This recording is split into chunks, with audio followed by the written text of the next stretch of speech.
الله الرحمن الرحيم. الحمد لله والصلاة والسلام على سيدنا محمد وعلى آله وأصحابه أجمعين. الحمد لله والصلاة والسلام على سيدنا محمد وعلى آله وأصحابه أجمعين. أما بعد، فأعوذ بالله من الشيطان الرجيم. بسم الله الرحمن الرحيم. وننزل من القرآن ما هو شفاء ورحمة للمؤمنين. صدق الله العظيم. اللهم صل على سيدنا محمد وعلى آل سيدنا محمد وبارك وسلم. اللهم صل على سيدنا محمد النبي الأمي وعلى آله وأصحابه وسلم. میرے معزز مسلمان بزرگوں، عزیز بھائیوں اور امت مسلمہ کی مقدس ماں اور بہنوں، پیارے رسول صلی اللہ علیہ وسلم نے بتلایا کہ ان هذه القلوب تصدع كما يصدع الحديد اذا اصابه الماء.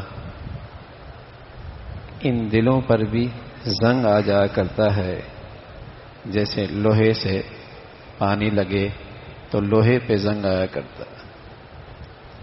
پیارے رسول صلی اللہ علیہ وسلم نے فرمایا کہ ان دلوں پر بھی ان هذه القلوب تصدع، ان دلوں پہ زنگ آ جایا کرتا ہے.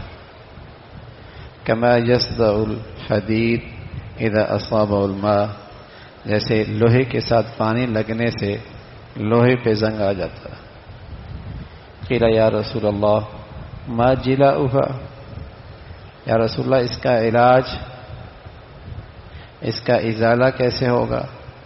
تو پیارے رسول صلی اللہ علیہ وسلم نے فرمایا ذکر کثرت الموت و تلاوت القرآن.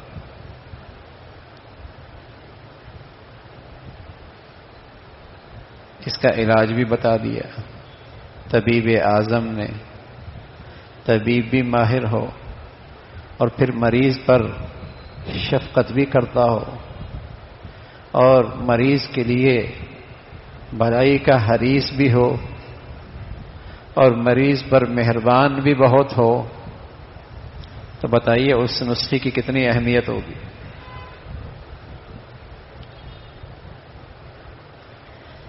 طبیب اعظم ہے اور پھر حریص علیکم بالمؤمنین رؤوف الرحیم، وہ ایمان والوں کے لیے بھلائی کے بہت حریص، کہ یہ صحت مند رہیں، یہ کامیاب رہیں، انہیں فلاح ملے، یہ نجات پائیں. حریص بھی بہت ہیں، مہربان بھی بہت، اس امت پر شفیق بھی بہت. رحیم اللہ کی ذات ہے، لیکن اللہ کے نبی بھی رحیم ہے. رؤوف اللہ کی ذات ہے، یہ خوبی اللہ کے نبی کے اندر بھی ہے. رؤوف بھی ہے، رحیم بھی ہے. تو وہ بتا رہے کہ ان دلوں پہ زنگ لگتا ہے. کلا بل ران علی قلوبہم ما کانوا یکسبون، انسان کی بدعمالیاں اس سے دلوں پہ زنگ آ جایا کرتا ہے. جب گناہوں کی کثرت ہوتی ہے تو سیاہ نقطہ لگتے ہیں اور بڑھتے چلے جاتے ہیں، اور جب اس کی تہ بے تہ ہو، وہ تہ اس کی بیٹھ جاتی ہے تو پھر بس اوقات خیر کی بات اثر نہیں کرتی، طبیعت نیکی کی طرف راغب نہیں ہوتی، برائی کو بہت جلدی قبول کرتی.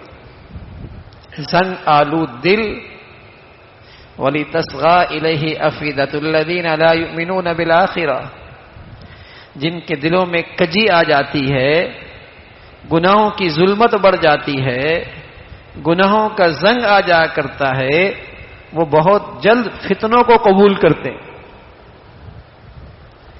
گمراہ نظریات قبول کرتے ہیں، برائی کی طرف ان کی رغبت زیادہ ہوتی ہے، نیکیوں سے ان کے دل اچاہٹ ہونے لگتے ہیں. نیکی کی بات قبول کرنا مشکل، برائی آسانی سے قبول ہوتی ہے. جب اس دل پہ زنگ لگتا ہے تو یہ دل فتنوں کے قبولیت کے لیے سازگار ہو جاتی ہے. آسانی سے فتنہ یہ قبول کرتی ہے. آج جو بد سے بدتر نظریات کو قبول کرنے والے مل جاتے ہیں اس لیے کہ معاشرے میں گناہ بہت ہے. جہاں ان کی پرورش اور تعلیم ہو رہی ہے وہاں اللہ کی نافرمانی بہت ہے. تو جب دل کی دنیا سازگار ہو گئی تو پھر کوئی بھی فتنہ یہ قبول کر سکتا ہے. پھر مسلمانوں کی اولادیں ملحد ہو جاتی، اللہ تعالی کی ذات پر سوال اٹھاتی ہیں، اللہ تعالی کے وجود پر سوال اٹھاتی ہیں، قرآن کی حقانیت پر سوال اٹھاتی ہیں، قرآن حدیث کی صحت پر سوال اٹھاتی ہیں. اولادیں مسلمانوں کی ہیں، پرورش ان کے ہاں مسلمانوں کی دسترخوان پہ ہوئی، لیکن جن ماحولوں میں ان کی زندگی کی اٹھان ہو رہی ہے وہاں گناہوں کی زندگی، جس سے ان کے دل کی دنیا بہت جلد آسانی سے فتنوں کو قبول کرتی. ورنہ مسلمانوں کی اولاد اور ہندو اور لا مذہب اور قرآن کی حقانیت پر اس کے دلوں میں سوالوں کا اٹھنا تصور نہیں تھا. لیکن فتنے ہیں قبول ہو رہے ہیں اس لیے کہ اس دل میں گناہوں کی ظلمت بہت آئی. اس زنگ آلود دل نے بہت جلد ان فتنوں کی طرف وہ راغب ہو جاتا. کوئی تقوی اختیار کرے، پرہیزگار ہو، گناہوں کی ظلمت سے اپنے آپ کو محفوظ رکھے، قرآن کے نور سے اپنے دلوں کو منور کرے. سبحان اللہ، اسے قرآن کہتا ہے اسے برائی سے وحشت ہوتی ہے. اس دل کو گناہوں سے وحشت ہوتی ہے، بلکہ جیسے پاخانے اور گندگی سے گھن آتی ہے ایسے پاکیزہ دل کو ان گناہوں سے، ان فتنوں سے گھن آتی ہے. سبحان اللہ. کوئی آدمی گوبر کے ماحول میں رہے تو وہ اس بدبو سے مانوس ہو جاتا ہے، اسے بدبو محسوس نہیں ہوتی. اور کوئی خوشبودار ماحول میں رہے اور پھر اس ماحول میں جائے تو بتائیے نا گھن آتی ہے نا. ناک پہ کپڑا رکھتا ہے، ہاتھ رکھتا ہے. تو جب زندگی گناہوں کی گزر رہی ہوتی ہے، ماحول گناہوں کا ہوتا ہے تو یہاں سیاہی آتی ہے، یہاں ظلمت آتی ہے، یہاں زنگ، یہ دل زنگ آلود ہونے لگتا ہے. پھر یہ بڑے سے بڑے فتنے کو قبول کر لیتا ہے. اور اس کے لیے ملحد ہونا، لا مذہب ہونا فخر سے کہتا ہے میرا کوئی مذہب نہیں ہے، میں کسی مذہب کو قبول نہیں کرتا. مسلمانوں کی اولاد جو مردم شماری میں ان کے ماں باپ مسلمان لکھے ہوئے ہیں، ان کے گھروں میں یہ اولادیں پیدا ہوتی ہیں. کیوں؟ اس لیے کہ جہاں ان کی زندگی کی اٹھان ہے، جہاں ان کی پرورش ہو رہی ہے، جہاں انہیں تعلیم مل رہی ہے، جہاں اٹھنا بیٹھنا ہے، وہاں گناہوں کی ظلمت ہے جس نے ان کے دلوں کو سیاہ کر رکھا ہے. وہ فتنوں کو قبول کرتے. تو پیارے رسول صلی اللہ علیہ وسلم فرمانے لگے ان هذه القلوب تصدو، یہ دل بھی زنگ آلود ہوتے ہیں. کلا بل ران علی قلوبہم ما كانوا یکسبون، یہ بدعمالیاں اس سے اس کے دل میں زنگ آیا. کہ یا رسول اللہ اس کا علاج، وَنُنَزِّلُ مِنَ الْقُرْآنِ مَا هُوَ شِفَاءٌ. سبحان اللہ، قرآن شفا ہے، علاج ہے، دوا ہے، صحت ملتی ہے. صحت ملتی ہے، قرآن باطنی شفا بھی ہے، باطنی شفا بھی ہے، دل کو صحت ملتی ہے، دل پر نور ہوتا ہے، روحانیت ترقی کرتی ہے، ایمان کو غذا ملتی ہے، جسمانی شفا بھی ہے۔ اگر یقین کے ساتھ قرآن کی آیات کی تلاوت کر کے دم کیا جائے سورہ فاتحہ، جس قدر یقین ہوگا اللہ تعالی شفا نصیب فرمائے۔ شفا ہے، یہ دوا ہے، اور صحت مند لوگوں کے لیے یہ قرآن غذا ہے، دوا بھی ہے، غذا بھی ہے۔ زندگی میں غفلت ہو ہی جایا کرتی ہے، کمی پیشی ہو ہی جایا کرتی ہے، لیکن مسلمانوں کی زندگی کا وظیفہ تھا تلاوت قرآن۔ سیاہی جمنے نہیں پاتی، دل سیاہ نہیں ہوتا تھا، زنگ نہیں آتا تھا، تلاوت کی برکت سے صحت ہو گئی۔ کچھ کوتاہی ہوئی، کچھ ظلمت آئی، تلاوت ہوئی، صاف ہو گیا۔ مسلمانوں میں تصور نہیں تھا کہ مسلمان کی زندگی ہو اور تلاوت نہ ہو، تصور نہیں تھا۔ اس لیے پیارے رسول صلی اللہ علیہ وسلم فرمایا کرتے تھے کہ جس کے دل میں قرآن کا کچھ بھی حصہ محفوظ نہیں، کل بیت الخرب، وہ تو اجڑا ہوا دل ہے، وہ تو اجڑے ہوئے گھر کی طرح ہے، وہ تو ویران گھر کی طرح ہے۔ جس کے دل میں قرآن کا کچھ بھی نور نہیں، وہ تو ویران گھر ہے۔ اور آپ جانتے ہیں ویران گھر میں خوف کے ڈیرے ہوتے ہیں، کیڑے مکوڑے ہوتے ہیں، بھوت ہوتے ہیں۔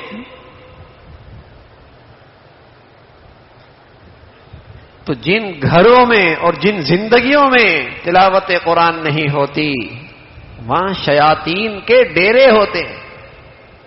اس لیے ابو ہریرہ فرمایا کرتے تھے رضی اللہ تعالیٰ عنہ، جن گھروں میں قرآن کی تلاوت ہوتی ہے وہاں اللہ کے فرشتے آتے ہیں، شیاطین وہاں سے چلے جاتے ہیں، اہل عیال کی کثرت ہوتی ہے، خیر و برکت ہوتی ہے اس گھر میں۔ اور جس گھر میں تلاوت نہیں ہوتی وہاں شیاطین آتے ہیں، وہاں سے خیر و برکت اڑ جاتی ہے۔ بھائی جہاں گناہوں کی گندگی ہوگی، جہاں گندگی ہوگی تو وہاں جراثیم ہوں گے نا، جہاں گندگی ہوگی وہاں جراثیم ہوں گے، جہاں جراثیم ہوں گے وہاں بیماریاں ہوں گی۔ تو جہاں گناہ ہوں گے وہاں شیاطین ہوں گے، اور جب گھروں میں شیاطین ہوں گے تو پھر شیاطین کا تو کام ہے گھر والوں کو لڑانا، گھر والوں کو ڈرانا، گھر والوں کو پریشان رکھنا، گھر والوں کو توہمات میں مبتلا کرنا، خوف زدہ کرنا۔ اور گھروں میں قرآن کی تلاوت ہو، سبحان اللہ، جہاں نیکی ہوتی ہے وہاں فرشتے آتے ہیں، جہاں تلاوت ہوتی ہے وہاں اللہ کے فرشتے آتے ہیں، وہاں سکون ہوتا ہے، وہاں اطمینان ہوتا ہے، وہاں سکون ہوتا ہے۔ آپ کہتے ہیں نا بعض مساجد میں بڑا سکون ملتا ہے، تو جن مساجد میں نیکیوں کا ماحول ہوتا ہے وہاں سکون ہوتا ہے۔ تو جن گھروں میں مسلمانوں کے یہاں نیکی ہوا کرتی تھی وہاں بھی بڑا سکون ہوتا تھا، اطمینان، سکون، طبیعتوں میں ٹھہراؤ اور محبت اور سکون۔ وہ گھر نہیں ہوتا، جنت بن جاتا ہے۔ تو مسلمانوں کی زندگیوں میں تلاوت کا معمول ہوتا تھا۔ یہ تو تصور ہی نہیں تھا کہ مسلمانوں کی زندگی گزر رہی ہو اور مہینوں قرآن کی تلاوت نہ ہو۔ مہینے گزر جاتے، قرآن کوئی نہیں کھولا، یا شوہر نے نہیں کھولا یا بیوی نے نہیں کھولا یا دونوں ہی نے نہیں کھولا، یا پھر اولاد تو قرآن سے بہت ہی دور نکل گئی. مہینے گزر گئے.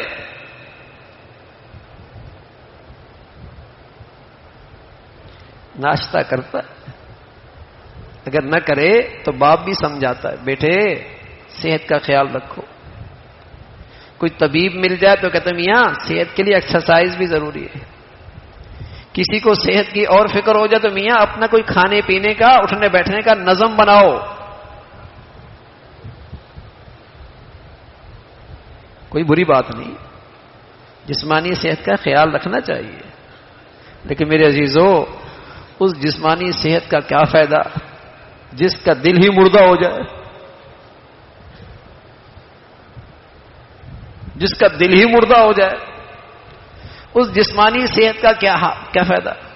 وہ تو ایسا ہی ہے جیسے پنجرہ تو سونے کی تاروں کا ہو، اس پہ ہیرے جڑے ہوئے ہوں، اور اس کے اندر کا پرندے کو پانی اور دانہ نہ دیں تو بتائیے اس کے لیے وہ سونے کی تارے کارآمد ہیں؟ اس کے لیے وہ ہیرے جواہرات نافع ہیں؟ وہ تو تڑپے گا.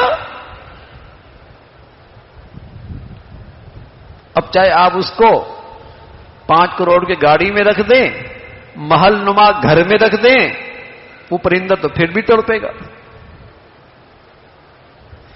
آپ اس جسم کے پنجرے کو ہیرے پہنا دیں، جواہرات پہنا دیں، قیمتی گاڑی کی سواری دے دیں، کروڑوں کا محل نما گھر دے دیں، لیکن یہ اندر کا انسان اگر مردہ رہے گا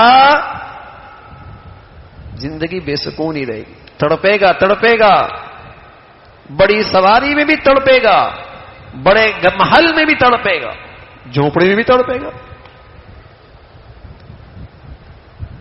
تو جسمانی صحت کے ساتھ ساتھ اس اندر کے انسان کی بھی تو کوئی غذا ہے. اگر بیمار ہے تو دوا دو. پیارے نبی صلی اللہ علیہ وسلم فرمایا کہ دوا تلاوت.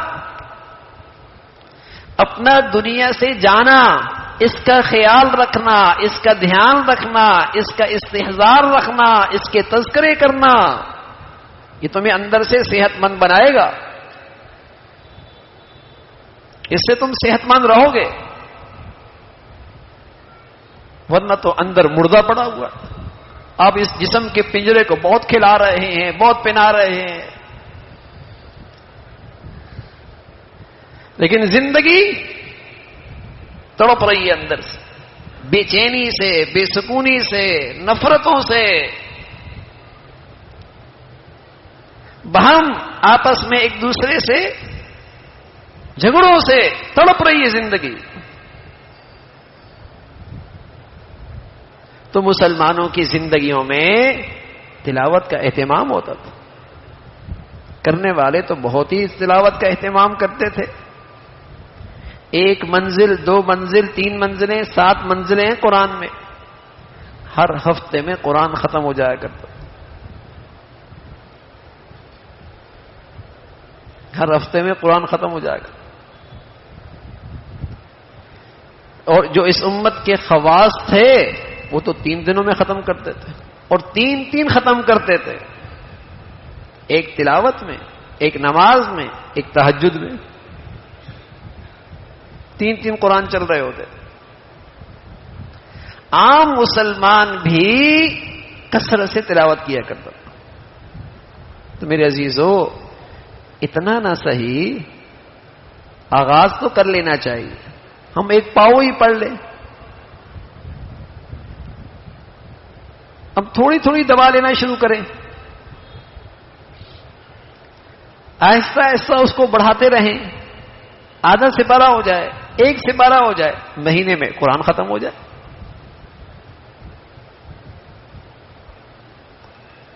گھاٹا نہیں ہوگا، نقصان نہیں ہوگا. آپ دیکھیں گے آپ کے وقت میں برکت آ گئی. آپ دیکھیں گے آپ کے کاموں میں برکت آ گئی. آپ دیکھیں گے آپ کے گھروں میں برکت آ گئی. آپ دیکھیں گے آپ کی اندر کی زندگی میں ایک غذا، ایک توانائی، ایک طاقت آ گئی، صحت آ گئی. کوئی ایک ہفتہ ناشتہ نہ کرے، کھانا نہ کھائے، پتہ لگ جائے گا. اور یہ جو مہینوں تلاوت نہیں کر رہا، کیا اس سے دل مردہ نہیں ہوتا؟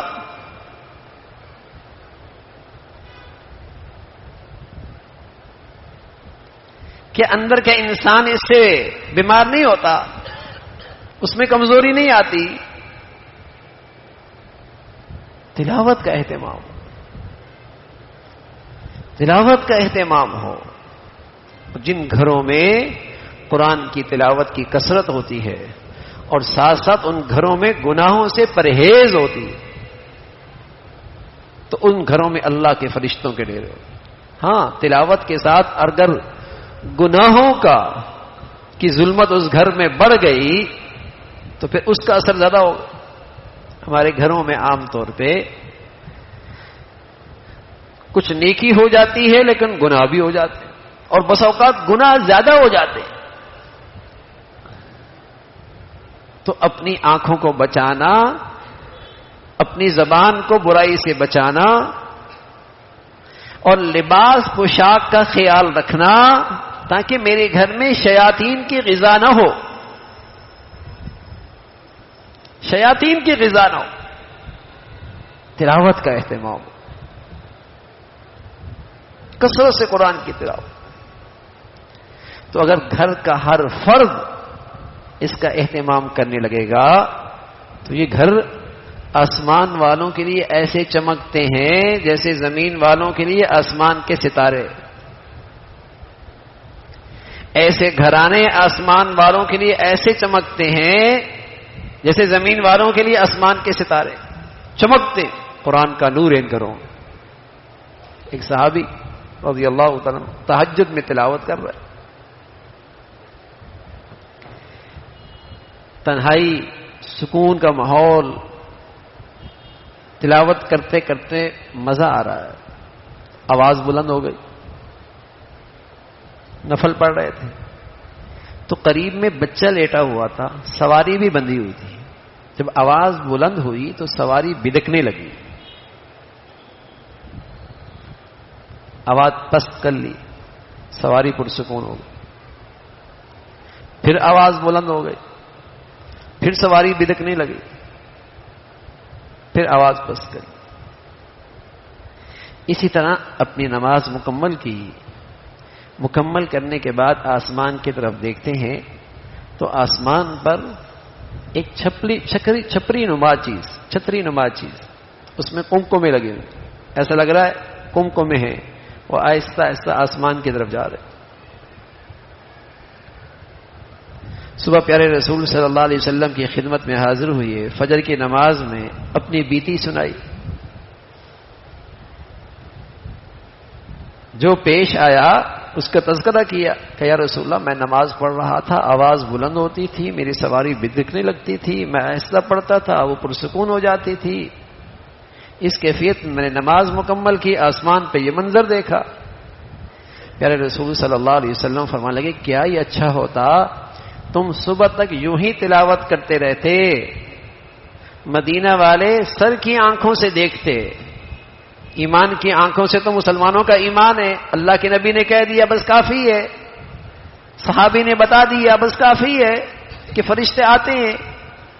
فرمایا اگر یوں ہی تلاوت کرتے رہتے تو مدینہ والے سر کی آنکھوں سے دیکھتے کہ تیرے گھر میں اللہ کے فرشتے تیرا قرآن سننے آئے تھے.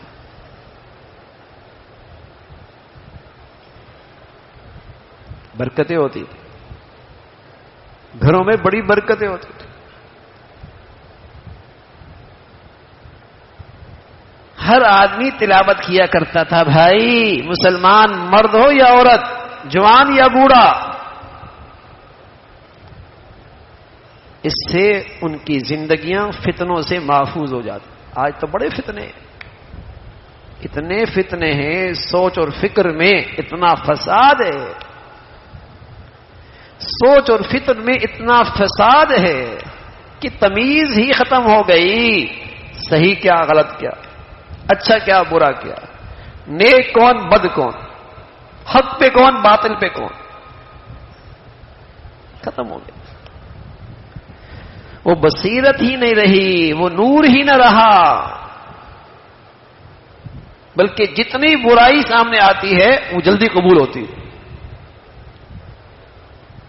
بروں کے نظریات جلدی قبول ہوتے ہیں، انہیں زیادہ قبولیت ملتی ہے معاشرے میں. اس لیے باطل، دنیا میں باطل پھیلانے سے پہلے اس معاشرے کو برائیوں میں مبتلا کرتا ہے تاکہ اس کے لیے باطل قبول کرنا آسان ہو جائے. اس لیے باطل جس معاشرے میں آتا ہے پہلے اللہ کی نافرمانی کا ماحول بناتا ہے،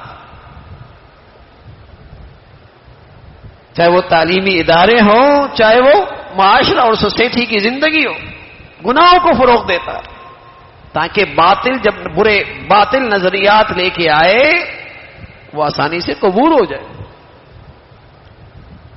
نیکی کا نور ہو، تقوی کا نور ہو، وہاں تو باطل سے نفرت ہوتی ہے، وہاں تو باطل کے نظریات سے گھن آتی ہے. تو میرے عزیزو، فتنوں کا دور ہے. دل کی دنیا گناہوں کی سیاہی سے محفوظ رہے، اس کا زنگ نہ رہے، اس کے لیے تلاوت قرآن، اس کا اہتمام کثرت سے ہو. ہم معمول بنائیں، ہمارے گھر کا ہر فرد روزانہ تلاوت کا اہتمام کرے. سب سے بڑا ذکر ہے، سب سے بڑا وظیفہ ہے، کلام اللہ ہے. یہ الفاظ اللہ تعالی کے اندر سے نکلے ہیں، محبوب خدا کا کلام ہے. یہ محبوب خدا کا بھی ہے اور احکم الحاکمین کا بھی ہے. اس کلام میں ہیبت بھی ہے، حاکموں کا حاکم اس کا کلام پیغام ہے، اس میں ہیبت بھی ہے. اور یہ محبوب خدا، مقصود خدا، اس کا کلام بھی ہے، اس میں محبت کی چاشنی بھی ہے، اس کا بھی مزہ ہے. اس لیے عثمان فرمایا کرتے تھے رضی اللہ تعالیٰ عنہ، جسے اللہ تعالی صاف دل دے دے وہ تلاوت قرآن سے سیر ہی نہیں ہوتا.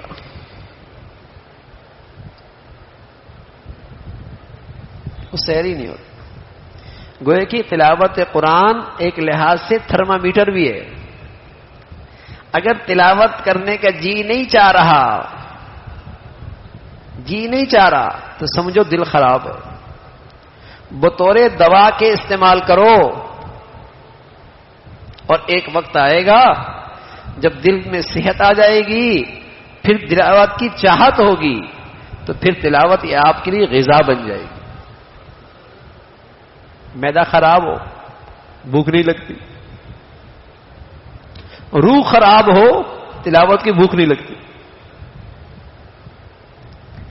معدہ خراب ہو، کھانے کی چاہت نہیں رہتی. دل خراب ہو، نیکی کی چاہت نہیں رہتی. نیکی کی چاہت نہیں رہتی. اور اگر کر بھی رہا ہے کاموں کو سالا بددلی سے، کاہلی سے، ریاکاری سے، چاہت نہیں ہے، تو دوا کے طور پہ استعمال کیجیے. اور جب قرآن کی تلاوت بطور دوا ہوگی، جی نہیں چاہ رہا، بھائی دوائی کھانے کا دل کرتا ہے، کھاتے ہیں نا. انجیکشن لگانے کا دل کرتا ہے، لگواتے ہیں نا. آپریشن کرنے کا دل کرتا ہے، کرواتے ہیں نا. تو جی نہیں بھی چاہ رہا پھر بھی تلاوت کیجیے.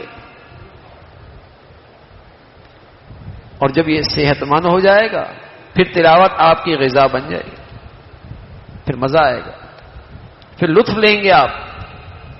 اس لیے عثمان فرمایا کرتے تھے جسے اللہ تعالیٰ صاف دل دے دے وہ تو تلاوت قرآن سے سیر ہی نہ ہو. مزے آ رہے ہیں. پیارے رسول صلی اللہ علیہ وسلم کبھی کھڑے ہوتے تھے، تلاوت کرتے تھے نفل میں، تو اتنا مزہ آتا تھا کہ پتہ ہی نہیں جسم پہ کیا حال ہے، جسم پہ کیا گزر رہی ہے، مزے میں گم ہے. اور جسم کا حال یہ ہوتا تھا یتورمت قدما، پاؤں پہ ورم آ جایا کرتا تھا، لیکن اس میں مزہ ایسا آ رہا ہے.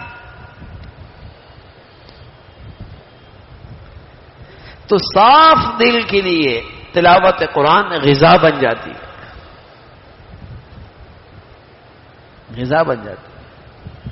تو ہمارے کئی دن گزرتے ہیں، اندر سے چاہت نہیں اٹھتی کہ تلاوت کروں، ہفتے گزر جاتے ہیں، مہینے گزر جاتے ہیں. یہاں سے آئی ہے، دل بیمار ہے، یہاں غفلت آئی ہوئی ہے. اور میرے عزیزو، زندگی کا پتہ کوئی نہیں، اس سیاہی اور ظلمت کے ساتھ مر گئے، کس منہ سے اٹھیں گے؟ کیا حشر ہوگا؟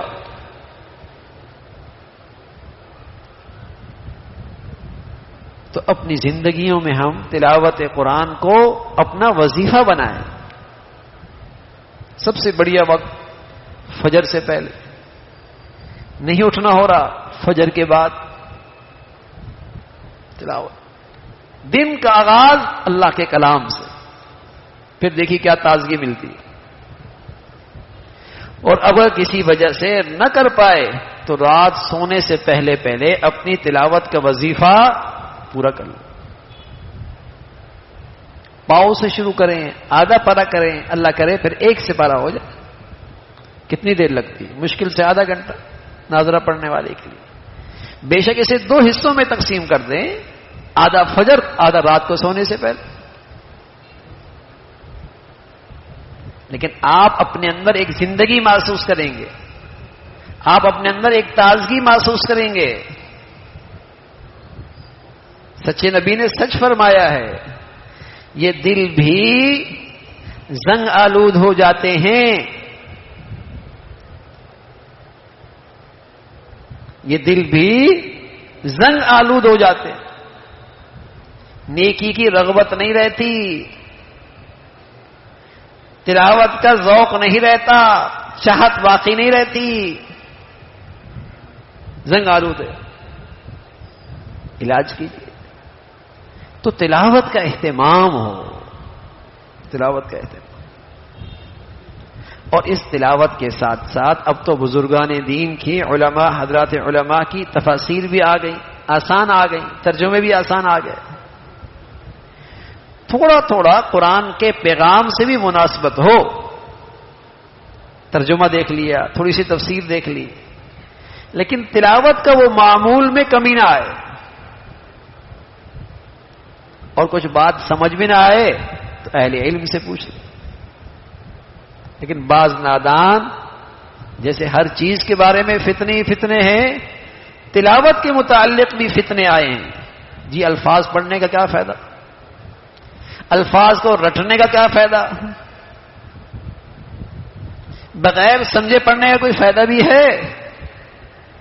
یہ بھی ایک فتنہ ہے. یہ کوئی اردو کی کتاب تو ہے نہیں، پشتو کی کتاب تو ہے نہیں، دنیا کسی زبان کا کلام تو ہے نہیں، یہ تو اللہ کے اندر سے نکلا ہوا نور ہے. پیارے رسول صلی اللہ علیہ وسلم نے جب اس تلاوت کی فضیلت بتائی تو فرمایا الف لام میم، جس کا کوئی ترجمہ نہیں جانتا، جس کا کوئی ترجمہ نہیں جانتا. اور فرمایا ان الفاظ کے پڑھنے والے کو بھی الف پر الگ نیکی، لام پر الگ نیکی، میم پر الگ نیکی. جس کا ترجمہ بھی کوئی نہیں. تو تلاوت کا بھی اہتمام ہو، اور ساتھ ساتھ اگر ترجمہ ہو جائے، تفسیر ہو جائے، بہت اچھی بات. لیکن یہ بڑی محرومی ہے کہ انگریزی میں ترجمہ پڑھ رہا، اردو میں ترجمہ پڑھ رہا، اور قرآن کے الفاظ اسے نہیں پڑھنا آتا، قرآن کے الفاظ نہیں پڑھنا آتا، قرآن کے الفاظ کے نور سے محروم ہے.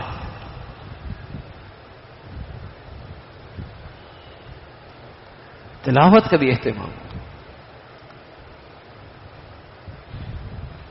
بڑا بوڑھا، مرد عورت، اس کا اہتمام کریں اور کوشش کی جائے میرے عزیزوں. اتنی تجوید تو فرض ہے، اتنی تجوید تو فرض ہے کہ جس سے ہماری نمازیں درست ہو سکے. اتنا تو قرآن سیکھنا چاہیے نا، اچھے انداز سے سیکھنا چاہیے.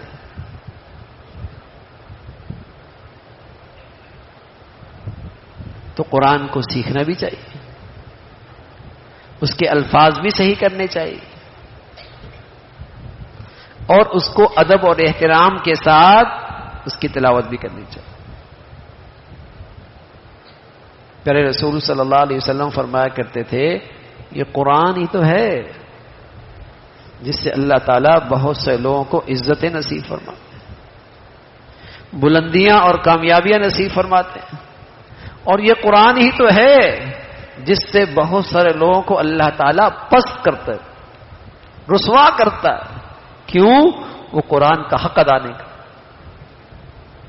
وہ قرآن مجید کی حق تلفی کرتے ہیں، وہ قرآن کے حقوق ادا نہیں کرتے. اللہ نے اتنا بڑا انعام دیا، اتنی بڑی نعمت دی، اتنی بڑی دولت امت کو ملی، قدر نہیں کی.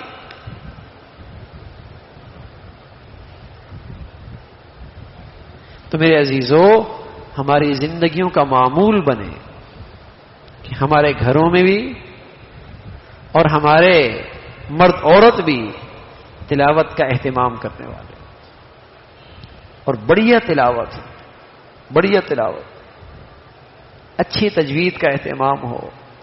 عام طور پہ لوگ تلاوت کرتے ہیں وہ دل میں پڑھ رہے ہوتے. تلاوت ہمیشہ کوشش کیا کریں کہ تھوڑی سی آواز بلند کر کے، تاکہ آپ کی آنکھیں بھی نیکیاں کر رہی ہیں، آپ کے کان بھی اس نیکی میں شریک ہوں، اور وہ آواز آپ کے دماغ سے بھی ٹکرائے. تھوڑی سی آواز بلند.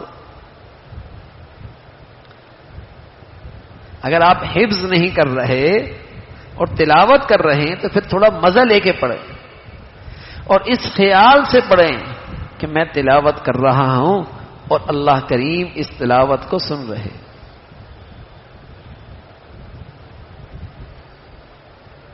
اس دھیان اور ادب کے ساتھ کہ میں اللہ تعالی سے بات کر رہا ہوں، کلام کر رہا ہوں، اس اہتمام کے ساتھ تلاوت ہو تو جتنا اس میں ادب ہوگا، جس میں اتنا اس میں خشوع ہوگا، جتنا اس میں یکسوئی ہوگی، آپ کو اس تلاوت کا نور نصیب ہو، اس کا نور نصیب ہو. بے شک آپ زیادہ تلاوت نہ کریں، 2 سپارے 3 سپارے، 1 سپارہ بھی نہیں کر پا رہا، 1 پاؤ کر پا رہا ہے، لیکن کوشش کیجئے مسلسل کریں، اس میں ناغہ نہ کریں.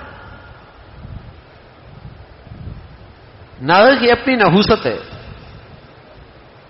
اور استقامت کی اپنی برکتیں. ناغہ نہ کیجئے، تلاوت کا معمول بنائیے اتنا جو آپ مسلسل کر سکیں. دیکھو ایک ایک قطرہ بھی چٹان پہ گرے تو نشان پڑ جائے گا نا، اور آپ پورا ٹینکر گرا دیں اس چٹان پر لیکن ایک ہی بار نشان تو نہیں پڑے گا. تو تلاوت ہوئی تو تھوڑی لیکن مسلسل ہوئی، آپ کے دل میں نور کا نشان آئے گا، آپ کا دل منور ہونے لگے گا. تو تلاوت قرآن خشوع کے ساتھ ہو، قدر آواز کی بلندی کے ساتھ ہو. ہاں کسی کو تکلیف نہ ہو، میری آواز سے کسی کو تکلیف نہ ہو، کسی کی نیکی میں حرج نہ آئے، اس کا خیال رکھا جائے. اور کوشش فرمائیں کہ اچھے الفاظ کے ساتھ، اچھی تجوید کے ساتھ ہماری تلاوت ہو، اس کا اہتمام. تو قرآن کا اپنا ایک نور ہے. حضرت مفتی شفیع صاحب رحمۃ اللہ علیہ فرمایا کرتے تھے اللہ تعالی نے انسانوں کی تربیت کا اور اصلاح کا اور نیکی کے لحاظ سے صحت کا ایک نسخہ تجویز کیا ہے، ایک نسخہ تجویز کیا ہے، اور یہ نسخہ اللہ کریم نے تجویز کیا ہے، تربیت کا، اصلاح کا ایک نسخہ تجویز کیا ہے، اور فرمایا کرتے تھے کہ اس نسخے کے 2 اجزاء ہیں، اور یہ نسخہ عالمی ہے، مشرق مغرب شمال جنوب ہر قسم کے انسانوں کے لیے ہے، مرد عورت کے لیے ہے، امیر غریب کے لیے ہے، پڑھے لکھے کم پڑھے لکھے لوگوں کے لیے ہے، یہ نسخہ بھی عالمی ہے۔ اور پھر فرمایا کرتے تھے اس نسخے کے 2 اجزاء ہیں، ایک ہے اتل ما اوحی الیک من الکتاب، اور دوسرا ہے واقم الصلاۃ، تلاوت بڑھیا نماز بڑھیا، سبحان، تلاوت بڑھیا نماز بڑھیا، یہ اصلاح اور تربیت کا نسخہ اکثیر ہے۔ اس لیے مسلمانوں میں بچے جب زبان کھولتے تھے بچپن ہی میں انہیں قرآن سکھایا جاتا تھا، اور پیارے نبی صلی اللہ علیہ وسلم نے بتایا کہ جب اس کی عمر 7 سال کی ہو تو اسے نمازی بنا دو، 10 سال کی عمر میں کوتاہی کرنے پر سرزنش کرو۔ اگر اس کی زندگی میں ان دونوں چیزوں کا اہتمام ہو گیا تو نیکی کی اگلی عمارت اس پہ آسانی سے کھڑی ہو جائے گی، دینداری کی اگلی عمارت آسانی سے اس بنیاد پہ کھڑی ہو جائے گی۔ اب ہم بچوں کو دنیا کے حوالے کر دیتے، زندگی گزر جاتی ہے، اس بیچارے کو قرآن نہیں پڑھنا آتا، اس کی آخرت تو خراب ہوئی، لیکن ان ماں باپ کی آخرت بھی خطرے میں آ گئی کہ انہوں نے اپنی اس اولاد کے ساتھ بڑا ظلم کیا، بڑی زیادتی کی، بڑی ناانصافی کی، کہ انہیں قرآن کی تعلیمات سے دور رکھا، بڑی زیادتی کی۔ حالانکہ انسان بنانے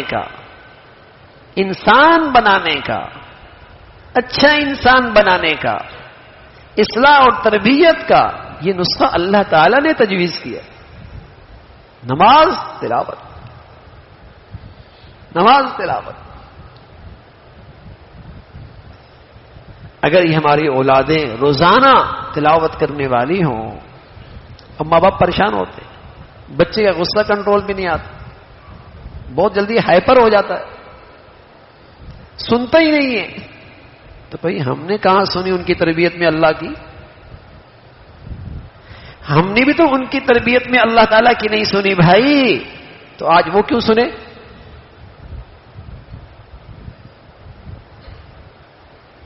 ہم نے بھی تو نہیں سنی، آج اس کا وہ ریئیکشن ہے۔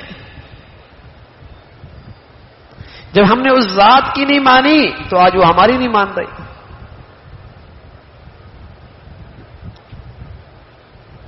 اہتمام تھا مسلمانوں کے گھرانوں میں اپنے بچوں کی زبانوں پہ سب سے پہلے قرآن جاری کر ہو جائے۔ حضرت مولانا یحییٰ کاندھلی رحمۃ اللہ علیہ، مولانا زکریا رحمۃ اللہ علیہ کے والد ہیں، بڑے شیخ الحدیث ہیں، تو شیخ رحمۃ اللہ علیہ مولانا زکریا رحمۃ اللہ علیہ فرمانے لگے کہ مجھے میری دادی نے بتایا کہ جب تمہارے ابا بولنا انہوں نے شروع کیا تھا، بولنا، تو انہیں قرآن اتنا یاد تھا کہ جس کی مقدار 1 پاؤ کی بنتی ہے۔ جب بولنا شروع کیا تو انہیں مختلف آیات اتنی یاد تھیں جس کی مقدار 1 پاؤ کی بنتی ہے۔ آپ بولتے ہیں یہ کیسے ہوگا؟ اس کا آپ اندازہ یوں لگائیں کہ آپ اپنے بچے کے سامنے میمنی نہ بولیں، اردو بولے، تو بتائیں بچہ کون سی زبان بولے گا؟ اردو بولے گا۔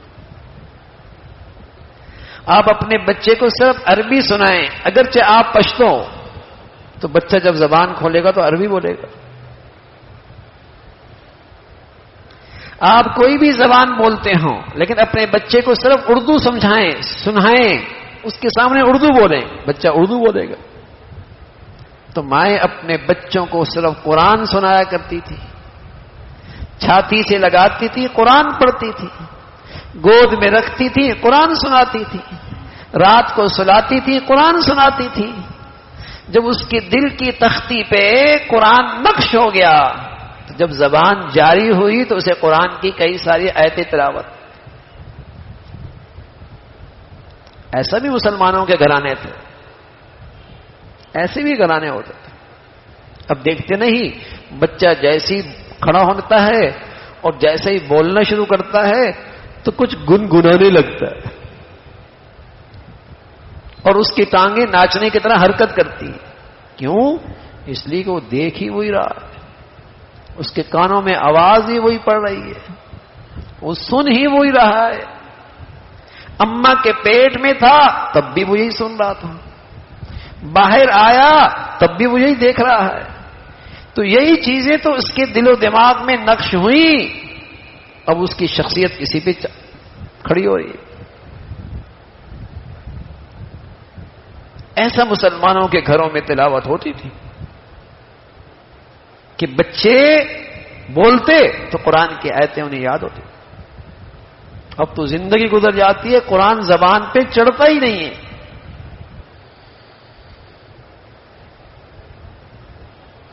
تو میرے عزیزو, اس فتنے کے دور میں تلاوت قرآن فتنوں سے حفاظت کا مؤثر ذریعہ ہے, اس لیے کہ اس سے دل صاف رہتے ہیں. جب دل صاف رہیں گے تو آپ کے دل برائیوں سے خود بخود گھن کھانے لگیں گے. آپ کا دل برائیوں سے, فتنوں سے نفرت کرنے لگیں گے.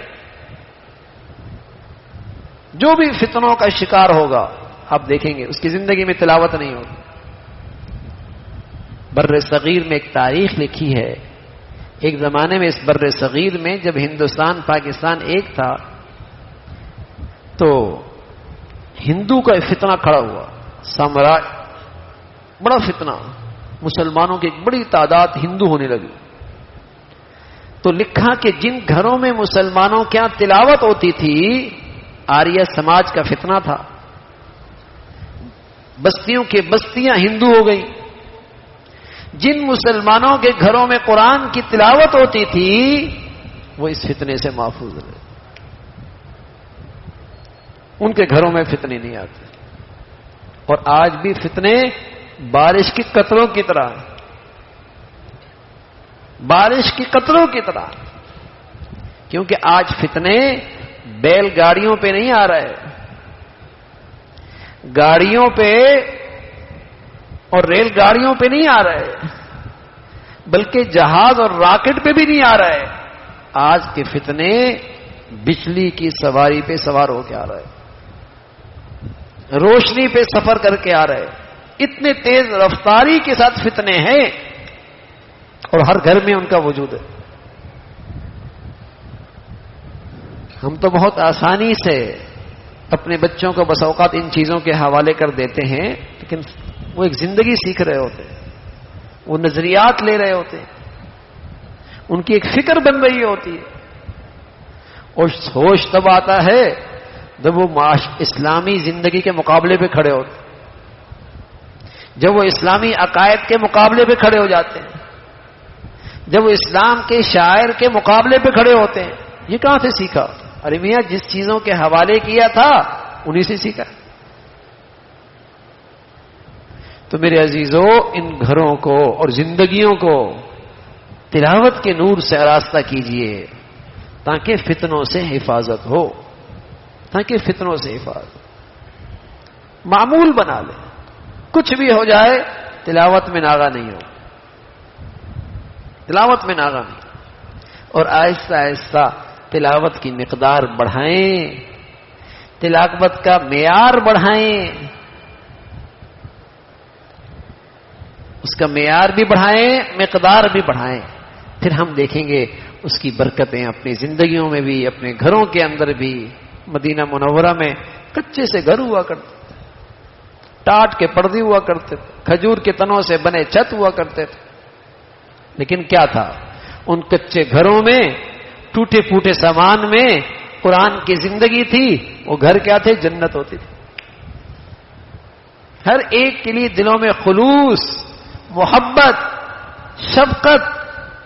بیٹا ہے تو باپ کا احترام, باپ ہے تو بیٹے کے لیے شفقت, بیوی ہے تو شوہر کی قدر، شوہر ہے تو بیوی کا احترام، بہن بھائی ہیں تو محبت۔ قرآن جو تھا، اور آج سب چیزیں ہیں، قرآن نہیں ہے نا زندگیوں میں، نہ تلاوت رہی نہ زندگیوں میں رہی، تو کیا حال ہے بھائی، کیا حال ہو گیا؟ ایسا لگتا ہے نفس نفسی، کوئی کسی کا نہیں۔ تو میرے عزیزو، اللہ تعالیٰ نے اس قرآن کی شکل میں اس امت پر بڑا انعام، بڑا احسان فرمایا ہے، بڑی دولت ہے۔ اس میں اللہ نے شفا بھی رکھی ہے، صحت بھی رکھی ہے، یہ اللہ کی بڑی رحمت بھی ہے۔ اللہ تعالیٰ بھائی ہمیں اس تلاوت کا اہتمام نصیب فرمائے، اور اس کا پیغام کا فہم نصیب فرمائے، اور اس کی مبارک زندگی عطا فرمائے۔ وآخر دعوانا الحمدللہ رب العالمین۔ اللهم لك الحمد كله ولك الشكر كله، اللهم لك الحمد كله ولك الشكر كله، سبحان الله وبحمده، سبحان الله العظيم، عدد خلقه وزنة عرشه ورضا نفسه ومداد كلماته، اللهم لا نحصي ثناء عليك أنت كما أثنيت على نفسك، اللهم أعنا على ذكرك وشكرك وحسن عبادتك، یا ارحم الراحمین۔ جو کچھ کہا سنا عمل کی توفیق نصیب فرما، ایمان والی، عافیت والی، صحت والی زندگی عطا فرما۔ اے مولا کریم ہمیں تلاوت قرآن کا معمول نصیب فرما، ہمارے بچے بچیوں کو توفیق نصیب فرما، ہمیں اپنے گھروں میں قرآن کی تلاوت کی زندگی عطا فرما۔ یا ارحم الراحمین، قرآن کے جو حقوق ہیں ادا کرنے کی توفیق نصیب فرما۔ آج تک جو کوتاہی ہوئی، تلاوت میں غفلت ہوئی، اس کے احکامات سے لاپرواہی ہوئی، اے اللہ ان گناہوں کو معاف فرما۔ یا ارحم الراحمین، ان گناہوں کی نحوستوں سے محفوظ فرما، اس کی بے برکتی سے محفوظ فرما۔ یا ارحم الراحمین، اپنے فضل سے ہم سب کو زندگی بھر قرآن کا ذوق شوق نصیب فرما، تلاوت کا ذوق شوق نصیب فرما، تلاوت پہ استقامت نصیب فرما۔ یا ارحم الراحمین، تمام حاضرین حاضرات، سامعین سامعات، سب کی جائز حاجات کو پورا فرما، مشکلات کو آسان فرما، پریشانیوں کو ختم فرما۔ مولا کریم ہمیں پورے دین پہ چلنا آسان فرما، ہمیں گناہوں کی نحوستوں سے اور گناہوں کی گندگیوں سے محفوظ فرما۔ یا ارحم الراحمین، ہمیشہ برکت والی زندگی عطا فرما، برکت والا رزق نصیب فرما، سکون عافیت والی زندگی عطا فرما، ہمارے گھروں میں محبتوں کی فضا نصیب فرما، ٹوٹ پھوٹ سے اے مولا کریم غفلتوں سے محفوظ فرما۔ مولا کریم ہمارے بچے بچیوں کو اپنا بھی والدین کا فرما بردار بنا، اولادوں کے آزمائشوں سے محفوظ فرما۔ یا ارحم الراحمین، اولاد کے لیے تعلیم تربیت زندگی کے صحیح فیصلے کرنے کی توفیق نصیب فرما، بڑوں پر جو اولاد کے حقوق ہیں ادا کرنے کی توفیق نصیب فرما، اور اولادوں پر جو ماں باپ کی حقوق ہیں اے مولا کریم ان کے حقوق ادا کرنے کی توفیق عطا فرما۔ اپنے فضل سے مولا کریم ظاہری باطنی فتنوں سے محفوظ فرما، شریروں سے محفوظ فرما، شر سے محفوظ فرما، برے نظریات سے محفوظ فرما، برے لوگوں سے محفوظ فرما، حاسدوں سے محفوظ فرما، حسد سے حفاظت فرما۔ اے مولا کریم اپنے فضل سے ہر آنے والا دن ایمان عافیت کے لحاظ سے بڑھیا نصیب فرما، ہمیں سلامتی عطا فرما، ہمارے ملک کو سلامتی عطا فرما، یا نیکی کے اور خیر کی اور تعمیر کی قوتوں کو غلبہ نصیب فرما، تخریب کی اور بے دینی اور بے حیائی کی طاقتوں کو ختم فرما۔ اے مولا کریم اس ملک کو اندرونی بیرونی خطرات سے اور اندرونی بیرونی دشمنوں سے محفوظ فرما، اس کو ظاہری باطنی ترقیاں عطا فرما، وطن عزیز کو استحکام عطا فرما، یہاں ایمان ہدایت کی فضاؤں کو عام فرما، جن دین دشمنوں کو اور ملک دشمنوں کو اے مولا کریم اس ملک کو جن دین ملک دشمنوں سے خطرہ ہے اے مولا اپنے فضل سے اپنی قدرت سے ان کے شر سے اس ملک کی حفاظت فرما۔ اے مولا کریم ان کی طاقت کو بہم دستے گریبان فرما۔ اے مولا کریم اپنے فضل سے اس ملک کو ہر قسم کے فتنوں سے محفوظ فرما۔